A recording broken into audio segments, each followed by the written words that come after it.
Hello दोस्तों, आज हम डिस्कस करेंगे आईआईटी जेईई कुछ इंपॉर्टेंट क्वेश्चन आज हम डिस्कस करेंगे।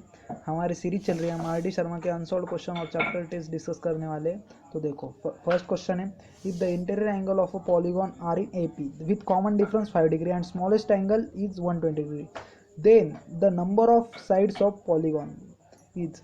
नंबर ऑफ साइड्स निकालने के, तो देखो कॉमन डिफरेंस दिया वाला है, स्मॉलेस्ट एंगल दिया वाला है। तो देखो, let a be the first term and d be the common difference of AP. AP में ए क्या रहता है, फर्स्ट टर्म रहती है, और डी क्या रहता है, कॉमन डिफरेंस रहता है। इधर हमको स्मॉलेस्ट एंगल दिया वाला है, तो स्मॉलेस्ट एंगल हमको फर्स्ट टर्म कंसिडर करने का है, मतलब a is equal to 120 consider करने का है। तो देखो, d is equal to 5 degree consider किया और कॉमन डिफरेंस, और a is equal to 120 degree consider किया। यह हमारा स्मॉलेस्ट एंगल है, मतलब यह हमारी फर्स्ट टर्म रहेंगे, ऐसा हमने कंसिडर किया।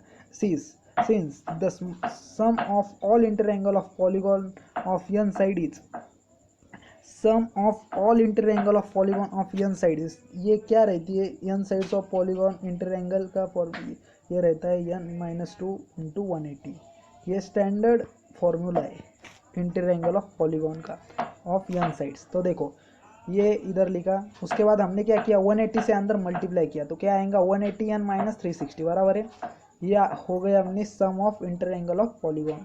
तो देखो, उसके बाद क्या किया, sum of first n terms of AP, मतलब फर्स्ट एन टर्म्स की सम निकाली। तो क्या formula, s n is equal to n/2 bracket 2a plus n-1 into d bracket close. उसके बाद देखो, सम ऑफ एन साइड क्या आई थी हमारी, 180 minus 180 n minus 360 is equal to क्या आएगा, n/2 2a, a is equal to क्या है 120, 2a 240 प्लस n-1 और d इज इक्वल टू 5।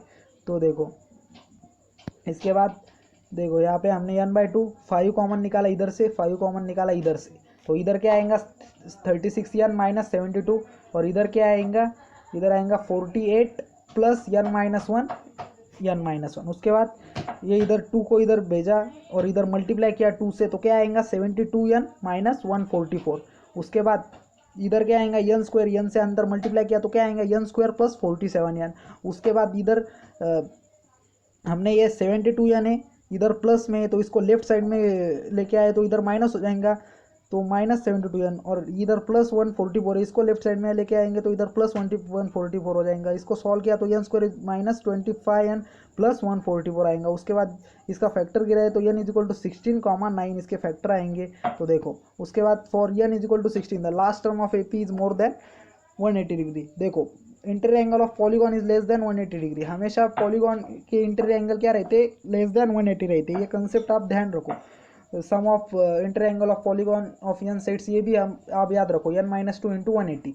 उसके बाद last term of A P is more than 180 degree, मतलब इसकी लास्ट टर्म क्या है, n इज इक्वल टू 16। हमने अगर 16 कॉमन है, दो दी वाले, लेकिन हम n इज इक्वल टू 16, ये क्या आ रही है, अगर ये लास्ट टर्म की हम सब निकाले तो कितनी आ रही है, मोर देन 180। देखो कैसे निकालने की, Tn मतलब number of terms, a plus n-1 into d, n के जगह पे 16 पुट करने का, a की जगह पे 120 प्लस 16-1 इंटू 5, तो कितना आ रहा है एंगल 195 आ रहा है, मतलब मोर देन 180।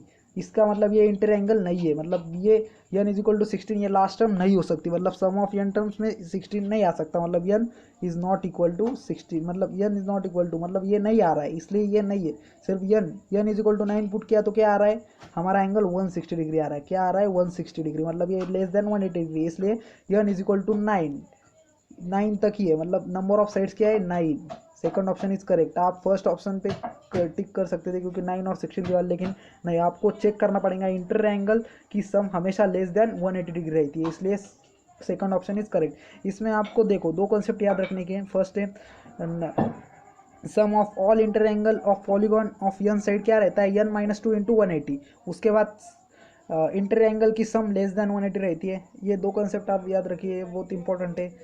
आपको डायरेक्ट इसको पुट करने का, आपको sum of inter angle of polygon निकालना नहीं पड़ता, ये आपकी स्टैंडर्ड वैल्यू है, आपके पास इतना समय नहीं रहता, ये डायरेक्ट पुट करनी पड़ती है आपको। तो देखो, अगर आपको मैं जो क्वेश्चन आपको, मतलब आरडी शर्मा के आंसर्ड क्वेश्चन हम जो डिस्कस कर रहे हैं, उसमें का अगर आपको कंसेप्ट नहीं समझ रहे कौन सा, तो आप कमेंट में बताइए, मैं आपको कंसेप्ट डिटेल में अगले लेक्चर में बताऊंगा। थैंक यू, फिर मिलेंगे दोस्तों।